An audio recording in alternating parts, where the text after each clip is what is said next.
ஒரு அழகான கிராமத்தில் சுக்தேவ் என்ற ஒரு குட்டி பையன் இருந்தான். சுக்தேவ்க்கு ஒரு பழக்கம் இருந்தது.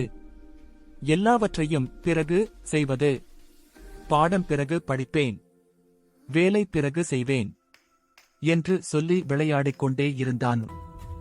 ஒரு நாள் அவன் மேசையில் இருந்த பழைய கடிகாரம் பேச ஆரம்பித்தது. சுக்தேவ், நான் தான் நேரம்.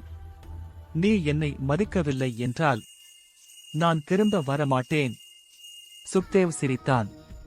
கடிகாரம் பேசுமா என்று சொல்லி விளையாட போய்விட்டான்.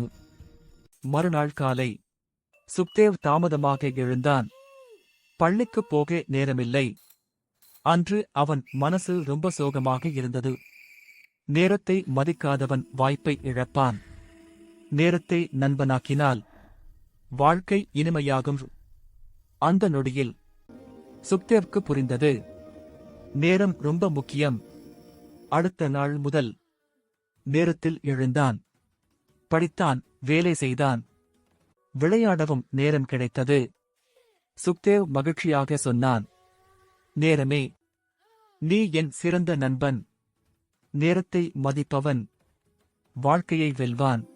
நீங்களும் நேரத்தை வீணாக்காமல் என்னை ஃபாலோ பண்ணுங்க, கூடவே சப்ஸ்கிரைப் பண்ணிக்கோங்க.